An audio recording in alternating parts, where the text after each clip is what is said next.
Campus de Berkeley, California. Aquí, como en otros lugares, hace ya más de 10 años que empezó la lucha contra el SIDA. Pero a pesar de los enormes recursos empleados en esta batalla, la investigación atraviesa por un momento de duda. Algunos científicos han decidido cuestionarse todo de nuevo, empezando por lo que aparentemente se tenía como certeza inamovible: la responsabilidad del virus en el desarrollo del SIDA. ¿Y si los científicos se hubieran equivocado al señalar este virus como agente causante del nuevo síndrome? El mero enunciado de esta crucial pregunta hubiese sido impensable hasta ahora.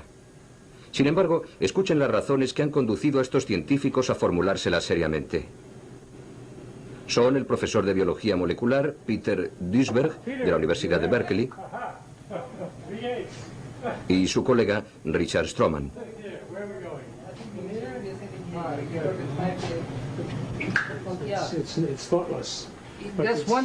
Por haber dicho lo que ustedes van a oír ahora, estos dos investigadores han sido tachados de inconscientes.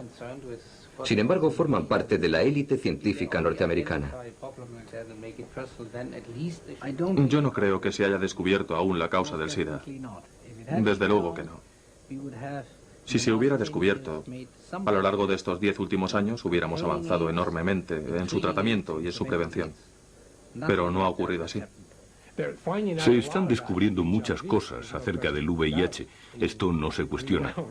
Quiero decir que sabemos más del virus de lo que aparentemente necesitamos saber, pero no estamos descubriendo nada sobre el SIDA.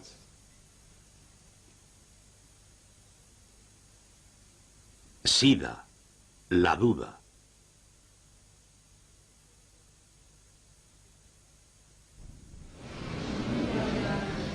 Abril 1984. El profesor Gallo anuncia que se ha conseguido identificar la causa del SIDA. La clase científica americana se congratula de esta gran victoria, hasta que se dan cuenta de que el virus, teóricamente encontrado en su laboratorio, proviene de otro lugar. Es aquí, en el Instituto Pasteur de París, donde el virus del SIDA ha sido identificado y aislado por primera vez por el equipo del profesor Montagnier. Terminada la polémica sobre el origen del virus, que mantuvo enfrentados durante un tiempo a Gallo y Montagnier, ambos científicos se ponen rápidamente de acuerdo en identificarlo como el causante del SIDA. Bien, yo creo que hay que ser cauteloso en este tema. Me parece que lo prudente es que mantengamos la duda. La duda es un hecho científico. No hay dogmas en la ciencia.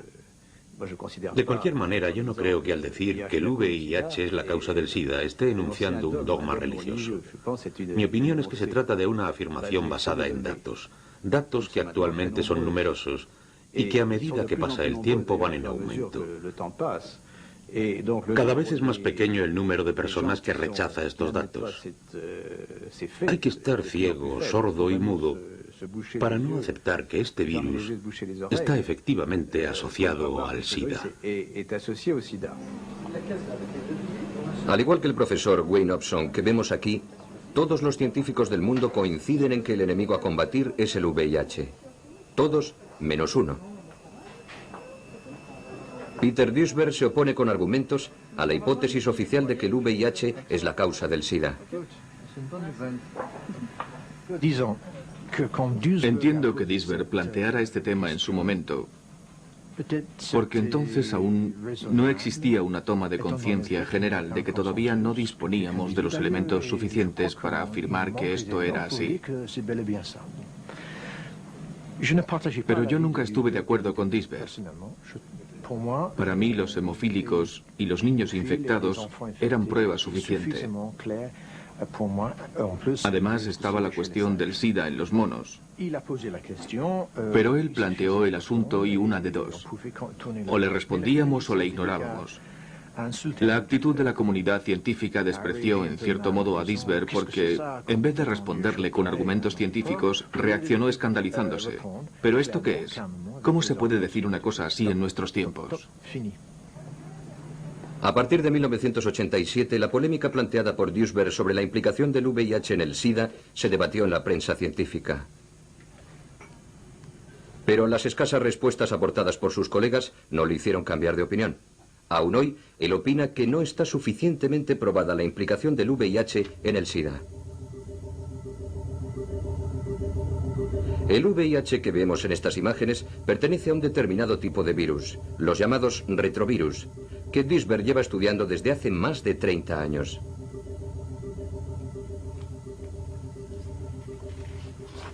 Él fue el primero que consiguió identificar y descodificar su estructura genética. En 1986, la Academia de las Ciencias reconoció la aportación de sus investigaciones. Desde entonces, Duisberg está considerado como uno de los más importantes especialistas en los retrovirus. He descubierto que los retrovirus no matan las células, ni provocan enfermedades, a no ser que sean extremadamente activos y numerosos en un animal, y probablemente también en el ser humano, aunque todavía en este último caso no lo hayamos comprobado.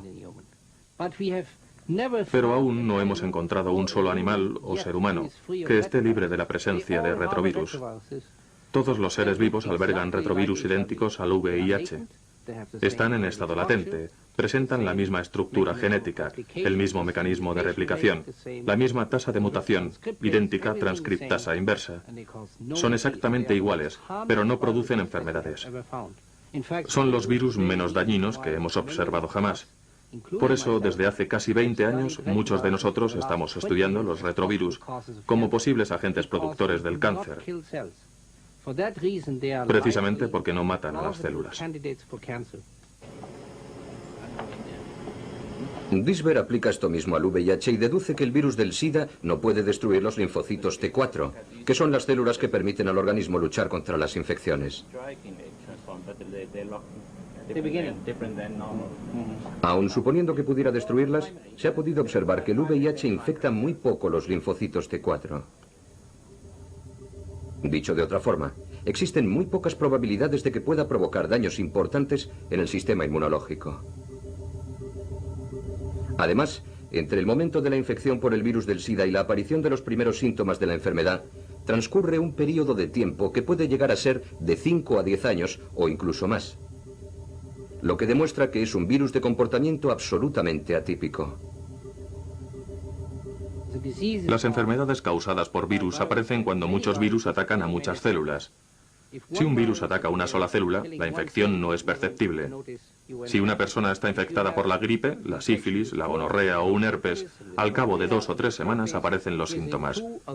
O bien no se presentan nunca porque puede que el sistema inmunológico los reconozca y frene la infección.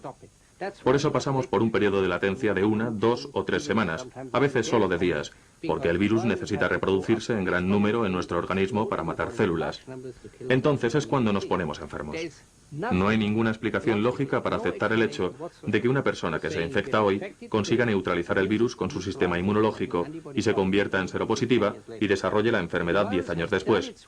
El virus entra en acción antes de que lo haga el sistema inmunológico. Si el virus fuera el responsable, la enfermedad aparecería mucho antes, no 10 años después. El último argumento de Duisberg se basa en la presencia de los anticuerpos en la sangre. Según él, deben considerarse como los restos de la batalla entre el organismo y el VIH. La prueba de que el virus ha sido vencido. Para Duisberg no hay ninguna duda. El virus es inocente. No hay ningún precedente, ni uno solo en la historia de la microbiología, de que un microbio inactivo, latente o no detectable, origine una enfermedad. ¿No se ha encontrado ningún virus activo? En la mayoría de los pacientes afectados por el SIDA, ninguno. Solamente anticuerpos. Esa es la razón por la cual algunos microbiólogos tan renombrados como Gallo y Robin Weiss no hayan conseguido aislar el virus del SIDA en los pacientes. ¿Y en los nódulos linfáticos? Tampoco. Lo han intentado durante varios años, pero lo único que han conseguido es el virus de Montagnier. No lo han encontrado porque no hay nada que encontrar. Está claro. Tras 10 años de polémica, Duisberg mantiene su postura. Según él, todavía no hay nada que pruebe la relación entre el VIH y el SIDA. Y mientras que no se produzca una demostración científica, no cambiará de opinión. La actitud de Duisberg ha llevado a otros investigadores a replantearse el protagonismo del virus en la enfermedad, como en el caso del profesor Harry Rubin, pionero también del análisis de los retrovirus. Muchos de los especialistas más importantes de hoy en día han sido alumnos suyos. Solo me gustaría apuntar que, a diferencia de lo que ocurre con otros virus, en el caso del VIH no hay una evidencia que permita su identificación exacta. No descarto que pueda tener cierto protagonismo, pero esto no significa necesariamente que sea la principal o la única causa existente. En cualquier caso, no ha sido probado científicamente. Las dudas planteadas por los heterodoxos del SIDA no siempre han quedado sin respuesta. Sin embargo, el debate ha sobrepasado el ámbito estrictamente científico y ha llegado a convertirse en una polémica casi religiosa, anatemizadora para los que no participan de las tesis oficiales. Los disidentes excluidos del debate científico se han agrupado en torno al profesor de bioquímica Charles Thomas, con la intención de hacerse oír.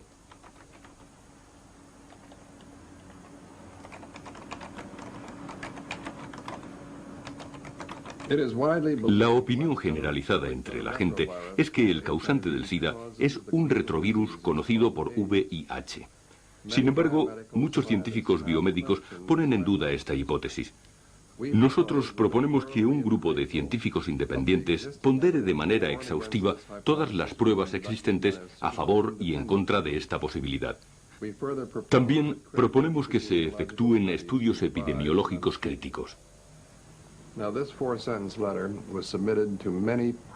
Hemos enviado nuestra propuesta a varias publicaciones científicas, pero ninguna la ha publicado, a pesar de que iba avalada por la firma de casi un centenar de prestigiosos investigadores.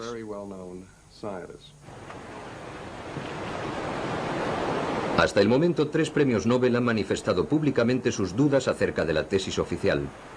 La bióloga Barbara McClintock, ya fallecida, el profesor Walter Gilbert, de Harvard, y por último, Kary Mullis, Premio Nobel de Química en 1993, a quien vemos en la imagen.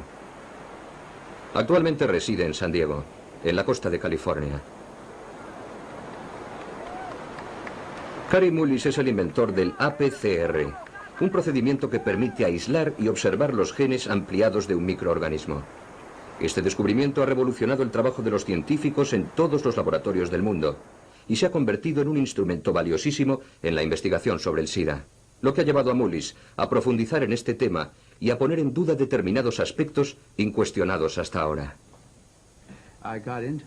Yo intentaba encontrar unas referencias, es decir, los trabajos científicos que demostraran que el virus VIH era la causa del SIDA. Necesitaba estos datos porque estaba redactando un informe y tenía que citar estas referencias para poder decir, esto es así, como confirman tales y tales documentos. Pero no conseguía encontrarlos. En anteriores trabajos nunca había tenido el menor problema a la hora de buscar las fuentes científicas sobre las causas de algún fenómeno. Normalmente es fácil encontrar estos datos recurriendo a publicaciones especializadas. Se averigua quién ha estudiado determinado tema, qué descubrimientos ha realizado y cuál es su tesis de trabajo. Pero esta vez no fue así. Pregunté a todos los investigadores sobre el SIDA por qué opinaban que el VIH era la posible causa de la enfermedad. ¿Cómo tenían la certeza? ¿Con qué documentos trabajaban?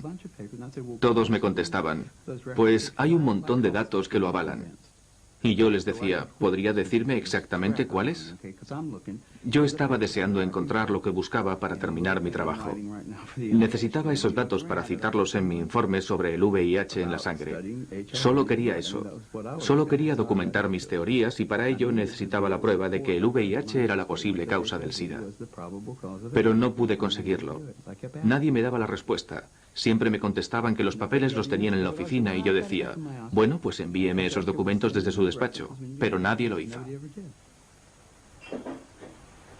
Para Mullis, esta dificultad en conseguir las pruebas demuestra que la investigación se ha realizado sin respetar las reglas más elementales de la metodología científica. Mullis es de la opinión de que en el tema del SIDA todo se ha hecho con demasiada precipitación. La investigación, la divulgación pública, el intercambio de opiniones entre la comunidad científica y, por último, la conclusión a la que se ha llegado, que no es más que una verdad a medias. Normalmente la ciencia no suele discurrir por esos caminos. Cuando se quiere afirmar algo, hay que experimentarlo previamente para obtener unos resultados. Hay que estudiar el tema con detenimiento y preguntarse si hay algo en lo que nos hayamos podido equivocar. Si es así, conviene realizar un nuevo experimento para comprobar los datos. Las ruedas de prensa deben convocarse después de concluir este proceso. Esta es la manera de establecer las evidencias científicas. En el caso del SIDA, efectivamente se convocó una conferencia de prensa en la que se afirmó: el VIH es la causa del SIDA. El Centro de Control de Enfermedades en Atlanta se hizo eco de estas palabras añadiendo: cuidado, el VIH es un organismo peligroso. Si lo encuentran en un paciente que presenta determinado tipo de síntomas, deben informarnos. Y se lo comunicaron a todos los médicos. Sin embargo, no explicaron por qué lo sabían. Se convirtió en una verdad con demasiados interrogantes, pero no puede considerarse en modo alguno una verdad científica. Mullis opina que se han realizado suficientes estudios sobre el SIDA. Sin embargo, aún no tenemos los datos necesarios para confirmar que el VIH es su agente causante. Necesitamos una evidencia científica que demuestre la certeza de esta hipótesis.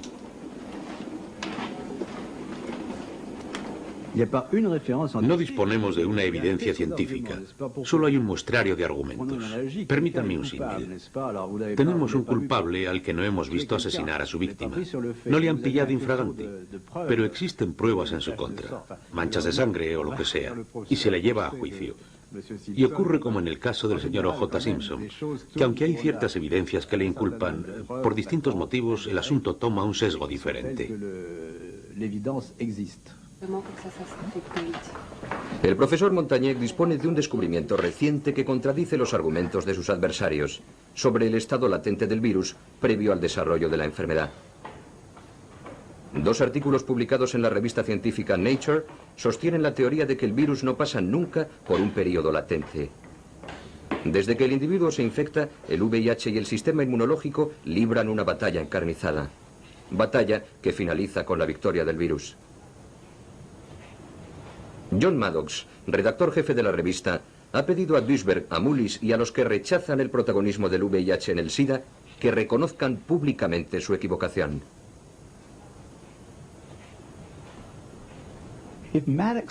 Si Maddox piensa que esos artículos prueban que el virus VIH provoca el SIDA, debería pegarse un tiro. Nunca ha aceptado las hipótesis alternativas de las personas como yo. Siempre ha mantenido una opinión cerrada. ¿Por qué todo el mundo ha aceptado sin pestañear que este virus es el causante? Si hasta 1995 no se sabía el origen del SIDA, ¿por qué llevan 10 años actuando como si lo hubieran sabido desde el principio? A pesar de los artículos de Nature, Mullis mantiene su postura no solamente por lo que acaba de explicar, sino fundamentalmente porque estos trabajos no aportan, según su opinión, ninguna luz sobre el papel del virus en la destrucción del sistema inmunológico. Lo que, proviniendo de un premio Nobel, constituye una razón de peso. Estoy absolutamente convencido de que no es la causa del SIDA. Los hechos están ahí. Si queremos tenerlos en cuenta, demostrarán que el VIH no es el causante del SIDA. ¿Existe el SIDA? Todas las enfermedades que se asocian al SIDA existen. Muchas de ellas desde hace mucho tiempo. Pero nunca aparecían en las mismas personas a la vez, lo que parece indicar la presencia de algún tipo de síndrome. En realidad, si analizamos dolencias como la neumocistis carinea, el sarcoma de Kaposi y la aparición de hongos en la garganta, en la cabeza, en la cara y en las extremidades, descubriremos que todas esas afecciones tienen una causa determinada, pero que no siempre es la misma. No hay ninguna razón para creer que todas responden a la misma causa. El sarcoma de Kaposi. A principios de los años 80, cuando aparecieron los primeros casos de SIDA en San Francisco, los homosexuales infectados presentaban un tipo de cáncer de piel muy poco común, el sarcoma de Kaposi. Esta enfermedad se manifiesta por la proliferación de manchas marrones por todo el cuerpo. Para la mayoría de los especialistas, el sarcoma de Kaposi en los homosexuales contaminados por el virus se convirtió rápidamente en la marca identificativa del SIDA, su seña de identidad más evidente. Sin embargo, hasta el momento nadie ha podido establecer de forma clara el papel del virus en la aparición del sarcoma de Kaposi. Es más, se ha descubierto un nuevo agente, otro posible culpable.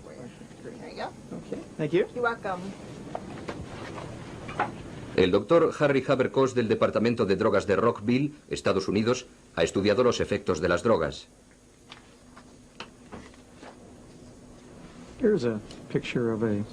Él ha sido uno de los primeros en establecer una posible relación entre la aparición del sarcoma de Kaposi y el popper, una droga afrodisíaca muy extendida entre los homosexuales hasta los años 90.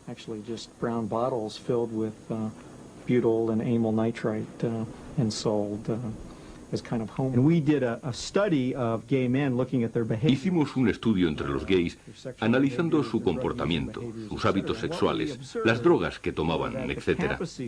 Y descubrimos que los que padecían el sarcoma de Kaposi tenían patrones de comportamiento distintos a los que, por el contrario, desarrollaban neumocistis. Y descubrimos que la diferencia radicaba en la utilización o no del popper. Ante esta evidencia, el Departamento de Drogas realizó numerosas campañas de prevención, advirtiendo del peligro del uso del popper en grandes dosis. Posteriormente fue prohibida la venta del popper, y el resultado se ha visto reflejado en los últimos estudios epidemiológicos. En los últimos años se ha producido un notable descenso en la aparición del sarcoma de Kaposi, tanto en términos absolutos como porcentuales. ¿A qué es debido? Bueno, yo creo que guarda relación con la inhalación de nitrato. Últimamente ha descendido el uso de este producto. Sin embargo, no sabemos si se ha producido una disminución del virus entre estas personas. Tampoco hemos podido probar con exactitud la relación con los herpes. Sin embargo, la epidemiología del sarcoma de Kaposi y la de la inhalación del nitrato en los Estados Unidos parecen íntimamente ligadas. Para ser exactos, hay que decir que el sarcoma también aparece en pacientes que nunca han utilizado el popper, así como en personas que no están infectadas por el VIH. Lo que demuestra que las cosas son mucho más complicadas de lo que se pensaba en un principio. El agente responsable no está muy claro. Sabemos que estos nuevos herpes han aparecido en algunos afectados. Y también conocemos su relación con el popper. Puede que el VIH no tenga necesariamente que ver, pero lo que es seguro es que además del popper, tiene que haber otro agente responsable. El origen de la enfermedad sigue siendo incierto. Aunque el avance de las investigaciones apunta a restar protagonismo al virus VIH, en nuestros días el sarcoma de Kaposi sigue estando asociado a las enfermedades propias del SIDA. Nos encontramos en un punto muerto. Hasta ahora hemos creído en la ecuación VIH igual a SIDA. Pero si el virus no es la causa del sarcoma de Kaposi, nadie debería considerar el SIDA como una enfermedad nueva y tampoco nadie debería creer en el VIH. Y ahora se olvidan de todo, menos del virus. Resulta que hasta el sarcoma de Kaposi no es una enfermedad del SIDA. ¿Por qué no nos olvidamos también de la neumonía? ¿Y entonces qué nos queda? Nada. Pasemos a otro tema, cambiando de escenario. Recordemos este anuncio publicitario de 1987.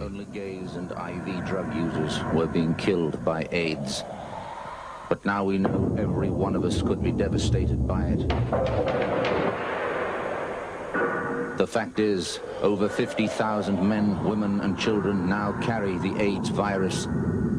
That in 3 years, nearly 2,000 of us will be dead.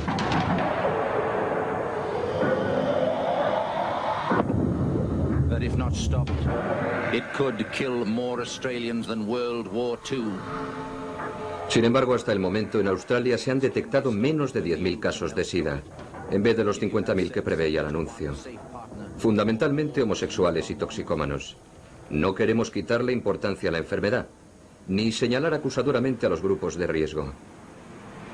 Afortunadamente, a veces, las previsiones se equivocan. En Francia, Alemania y otros países europeos, la epidemia se ha estabilizado. Incluso comienzan a aparecer síntomas de receso. No se ha producido la anunciada generalización de la enfermedad entre los heterosexuales.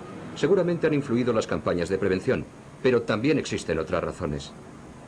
Las cepas microbianas existentes en Europa no presentan una capacidad de transmisión poderosa entre los heterosexuales, por lo que no se ha producido un contagio masivo. Lo ha habido en cierta medida entre las mujeres, fundamentalmente entre las drogodependientes y las que tenían parejas bisexuales. Pero no ha habido una reacción en cadena. Podemos concluir que no ha existido una transmisión generalizada en la población heterosexual. Y creo que no se producirá. Puedo citar como ejemplo el caso de las prostitutas. Las encuestas demuestran que solamente se han infectado un 2 o un 3% de ellas y que este porcentaje no va en aumento, excepto en el caso de las toxicómanas. Los estudios epidemiológicos realizados sobre las prostitutas no toxicómanas en las grandes ciudades europeas confirman las conclusiones del profesor Montagnier. De hecho, en algunas ciudades europeas no se han encontrado prostitutas seropositivas. Si partimos de la base lógica de considerar a las prostitutas como el grupo de mayor riesgo entre la población heterosexual, podemos deducir que el contagio por el virus del SIDA entre el resto de los heterosexuales será aún menor.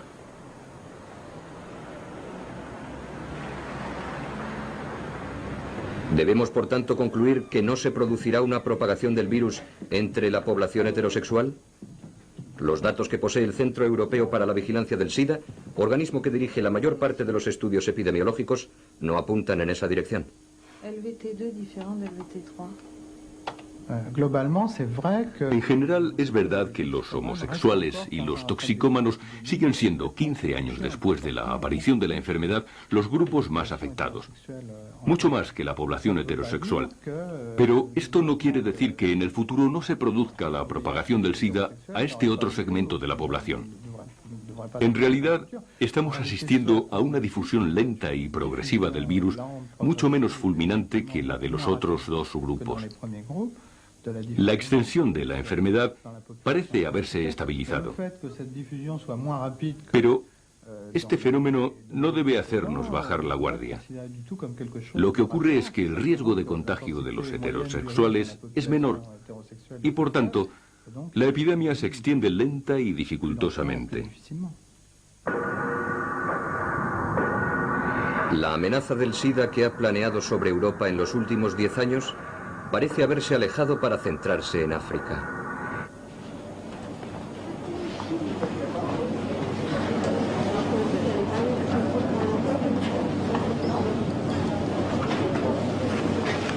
Desde allí, desde el otro lado del Sáhara, nos llegan imágenes espeluznantes que no permiten albergar la menor duda.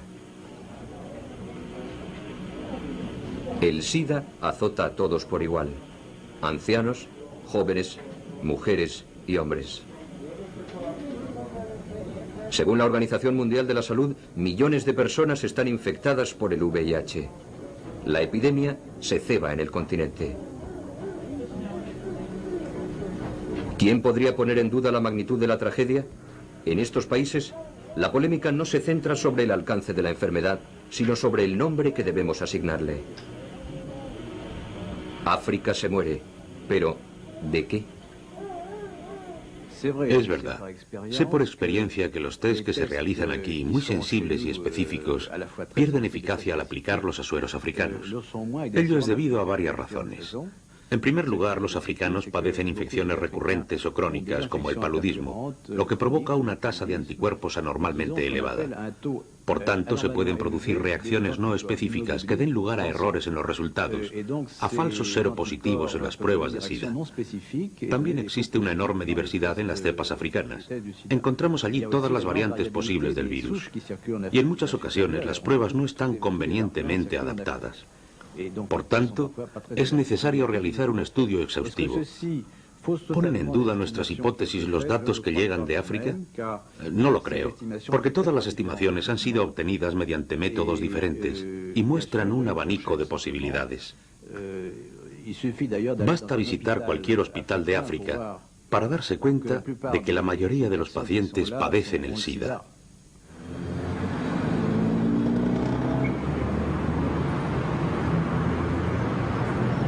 Partiendo de estos mismos datos, una publicación británica ha expuesto unas conclusiones radicalmente distintas. En octubre de 1993, el Sunday Times publicó un reportaje encabezado por un titular sensacionalista: El mito del SIDA en África. Neville Hodgkinson, su autor, periodista especializado en temas científicos, plantea nuevos interrogantes tras visitar África Central en 1993. En su opinión, hay algo que no encaja en la versión oficial.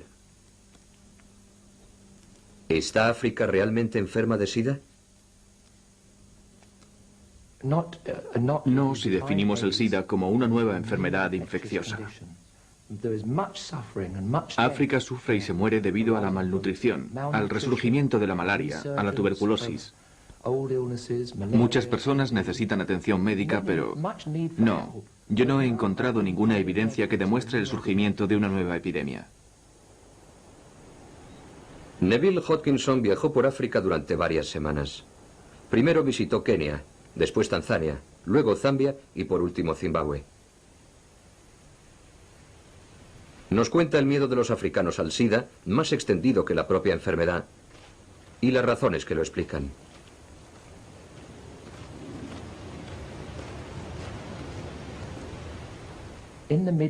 A mediados de los años 80 llegaron los científicos americanos con los nuevos test del SIDA y empezaron a aplicarlos a grandes grupos de población. Observaron que casi el 50% de las personas estudiadas daban positivo en las pruebas y proclamaron: el VIH está aquí desde hace muchos años. África está a punto de sucumbir a la mayor epidemia de la historia. Y claro, crearon un clima de auténtico pánico. El terror está presente en todas partes, y de forma infundada, según escribe Neville. Él no ha visto el SIDA. No lo ha encontrado en las aldeas diezmadas por la malaria, ni en los cementerios improvisados para hacer frente a la hecatombe. África se muere, como siempre, a causa de algo que no tiene nada que ver con una nueva enfermedad que en Occidente llamamos SIDA. Cuando llegué a África, lo primero que me sorprendió fue no encontrar esos hospitales atestados de enfermos de SIDA, esos pueblos arrasados por la enfermedad de los que tanto se había escrito. Pero cuando preguntaba de qué se estaban muriendo, siempre me contestaban: de SIDA. Yo decía: bien, ¿pero de qué enfermedad? Porque el SIDA es un síndrome de inmunodeficiencia. Y me contestaban: bueno, este paciente tiene tuberculosis, este otro una diarrea crónica y este malaria. Había muchas enfermedades diferentes, fiebres, diarreas, todas las que ha habido siempre en África y que ahora los médicos han rebautizado como SIDA, debido al miedo que provocaron los test que se realizaron en su día. ¿Es posible que se haya cometido un error de tal magnitud? Hoy en día muchos investigadores se han planteado la misma pregunta.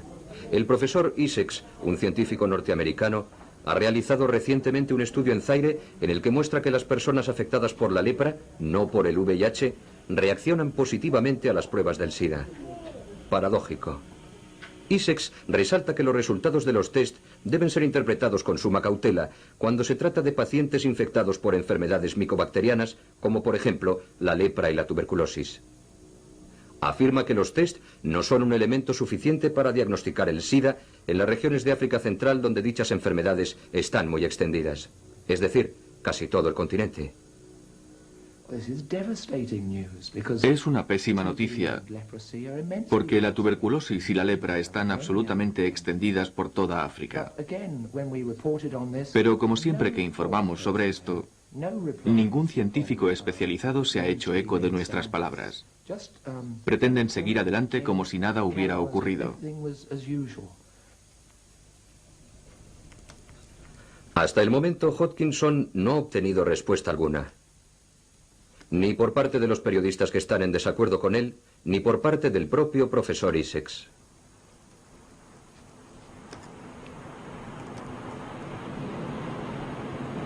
¿Los test del SIDA son menos exactos de lo que se dice? Aquí, en Australia, un equipo de investigadores de Perth ha realizado un estudio exhaustivo sobre este tema. Y precisamente en este hospital.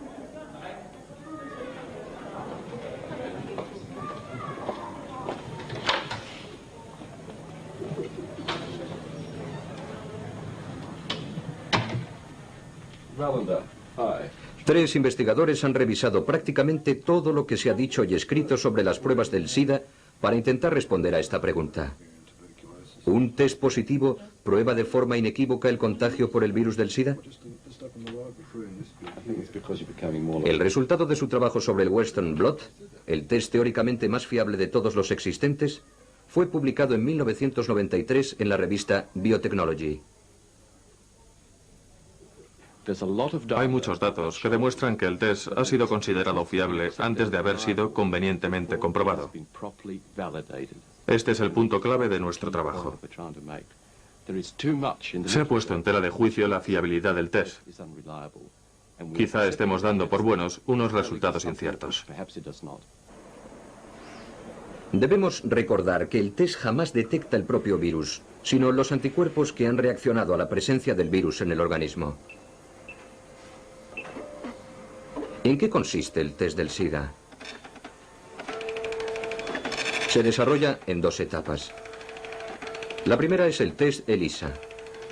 Si el resultado es positivo, debe ser obligatoriamente confirmado por una segunda prueba, el test de Western Blot.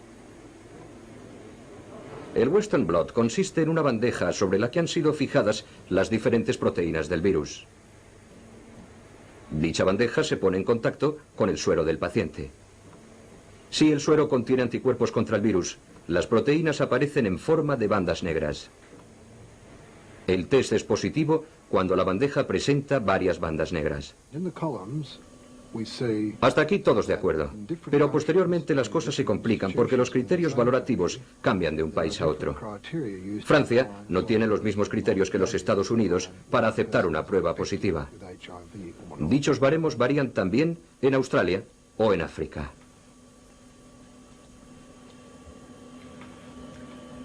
En estas columnas podemos observar los distintos criterios que se emplean para definir un test Western Blot positivo, es decir, para establecer cuándo una persona está o no infectada por el VIH. Los criterios que se aplican varían en cada país e incluso en las distintas instituciones de un mismo país. Si aparecen dos bandas negras en el test de un paciente, sería considerado seropositivo en África y en algunos estados de Norteamérica, pero no lo sería en Australia, ni en otros estados americanos, ni en Francia. Si aparece una tercera banda, una P24, no será considerado seropositivo en Australia, ni en muchas partes de América, ni en Francia. Si aparecen 4 bandas, tampoco se les considera infectados por el VIH, ni en Australia, ni en Francia. No puede considerarse infectada a una persona aquí y allí no. O se está infectado por el virus o no se está. Con estos criterios no vamos a ningún lado. No es fácil encontrar una explicación lógica a la arbitrariedad de estos baremos. Se deberían aplicar los mismos en todas partes. ¿No sería más sencillo y más seguro? Pero los laboratorios no son de la misma opinión. La sangre contaminada, dicen, sean cuales sean los criterios aplicados, reacciona positivamente y siempre aparecen todas las proteínas del virus. En ello radica la diferencia con la sangre no contaminada. Aunque se unifiquen los criterios, seguiremos teniendo el problema de la imposibilidad de repetir un mismo test. Es muy difícil hacer 2 tests idénticos. Por ejemplo, este test de una misma sangre ha sido realizado por 19 laboratorios norteamericanos diferentes. Los mejores laboratorios, los más prestigiosos. Cada bandeja corresponde a un laboratorio distinto. En algunas aparecen varias bandas negras, en otras tan solo algunas. En la bandeja del centro, en la letra I, no aparece ninguna. Pero el suero pertenece a un mismo paciente infectado por el virus del SIDA. Los laboratorios australianos han detectado errores aún más graves. Para intentar explicar el porqué de estas enormes diferencias, me gustaría mostrarles el estudio realizado por los analistas norteamericanos. En 1991, el Diario Americano de Patología Clínica envió 101 muestras negativas, es decir, que no tenían bandas de sueros Western Blot, a 3 laboratorios distintos. En 67 muestras contestaron que no aparecían bandas. En 13 que aparecían bandas de distinto tipo. En una P41 y en otra P24. En 2 muestras P24, 32 y 41-120. Lo que para muchos laboratorios se considera un resultado positivo. Sin embargo, todos los sueros eran negativos. Es decir, que el análisis de un suero puede resultar positivo en un laboratorio y negativo en otro. Los australianos opinan que los resultados contradictorios ponen en entredicho la validez del propio test, su capacidad para determinar si una persona está o no infectada por el virus, lo que los científicos denominan especificidad. La especificidad de un test asegura que el resultado sea positivo solo cuando el virus está presente en la sangre. Si el virus no está en la sangre y a pesar de ello hay un resultado positivo, el test no es específico. Los australianos han llegado a afirmar que los resultados positivos en las pruebas del SIDA no confirman de manera absoluta que una persona esté infectada por el VIH. Para comprobarlo, han realizado pruebas de SIDA a ciertos animales que no sufren la infección por el virus. Por ejemplo, a estos ratones, a los que se les ha inyectado sangre de otro ratón y se les han encontrado anticuerpos. También a estos perros. De los 144 perros utilizados, la mitad presentó los mismos resultados que los ratones. Se han realizado pruebas a partir de sueros extraídos en 1968 a indios amazónicos. Muchas de ellas dieron resultados positivos a pesar de que en esas tribus no se ha producido nunca ni un solo caso de SIDA. Lo mismo ocurre entre algunas poblaciones de ciertas regiones de África. Los virólogos que trabajan con el virus del SIDA están acostumbrados a este tipo de reacciones falsas. Están provocadas por la presencia de anticuerpos distintos a los que reaccionan contra el virus del SIDA. Los australianos están convencidos de ello y plantean además otra cuestión. ¿Cómo determinar con exactitud si un paciente cuyas pruebas han sido positivas está realmente infectado por el VIH y no por otra cosa? Ahora sabemos que los homosexuales, los consumidores de drogas y los hemofílicos, los grupos de riesgo más importantes, al estar expuestos a agentes externos, tienen más capacidad para desarrollar diversos tipos de anticuerpos. En estos casos, es imprescindible conocer la especificidad del test. Es muy posible que este test no indique la infección del virus VIH en ninguna de estas personas. Lo que significa es que hay una falta de uniformidad en la interpretación de los tests, una falta de uniformidad en la comprensión de la naturaleza del test y una falta de uniformidad en la apreciación de los efectos de la enfermedad. Hasta que no se solucionen estos problemas, no debemos considerar el mecanismo del virus como el causante del SIDA. La mayor parte de los científicos cree que los problemas que surgen en la interpretación de las pruebas son muy escasos. Además, para evitar errores, se realizan numerosos controles de calidad. La duda planteada desde hace ya más de 10 años por los investigadores que aparecen en este reportaje ha comenzado a socavar las verdades oficiales. También ha anidado en el seno de la comunidad científica. En esos círculos, la polémica está sobre el tapete, con menor virulencia ciertamente que en casos anteriores. La ecuación VIH igual a SIDA ha sido revisada a la luz de los nuevos descubrimientos sobre la enfermedad, y este proceso se ha visto reflejado en la prensa. Todo hubiera sido muy sencillo si, tras descubrir el virus del SIDA, hubiéramos descubierto un medicamento antirretrovírico que frenara la enfermedad y curara al paciente. Pero en realidad nos dimos cuenta de que las cosas eran mucho más complicadas. Una sustancia que in vitro era capaz de frenar la reproducción del virus del SIDA no servía para bloquear la enfermedad en los pacientes. Había que seguir buscando. Había que intentar llegar a comprender por qué la epidemiología del SIDA no es igual en los países industrializados que en los países en vías de desarrollo, en África o en Asia. Por tanto, había que intentar dar respuesta a muchos interrogantes, y la presencia del virus no explicaba por sí misma todos ellos.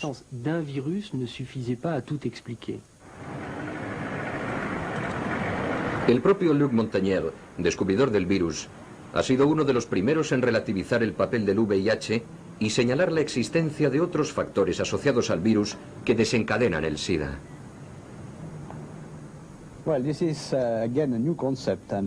Nos encontramos en San Francisco en 1990, en un momento muy importante en el que se estaba celebrando la 6ª Conferencia Internacional sobre el SIDA. Durante dicha conferencia, Luc Montagnier afirmó que el VIH podía no ser la única causa del SIDA. Para el virólogo Pasteur, el VIH tiene un cómplice, el micoplasma. Sin este acompañante, el virus no puede actuar. El tiempo no ha dado la razón a Montagnier. Hoy en día el profesor tiene una actitud más flexible, pero en el fondo no ha cambiado de opinión. Puedo decirle que tenemos argumentos muy sólidos para afirmar que junto a otros factores infecciosos conocidos, los virus y las bacterias, poseen también las propiedades necesarias para desempeñar un papel importante en el SIDA. Ahora se trata de averiguar el papel del micoplasma, su interacción con el virus. ¿Precede a la infección viral y se extiende a causa de la inmunodepresión provocada por el virus? ¿O bien se produce una infección simultánea porque el micoplasma, que probablemente también se transmite por vía sexual, puede contagiarse al mismo tiempo que el virus? ¿Qué papel desempeña en el desarrollo de la enfermedad? Por ahora no tenemos una respuesta. Los últimos descubrimientos realizados en el laboratorio apuntan a la idea de que el micoplasma puede tener un papel muy importante en el desarrollo del SIDA. Sin embargo, a pesar de las últimas aportaciones, para la comunidad científico-médica, el virus VIH sigue siendo el principal culpable. Algunos científicos, como Duisberg y Rubin, que no comparten las tesis aceptadas por los investigadores de casi todo el mundo, se ven obligados a aventurar nuevas hipótesis.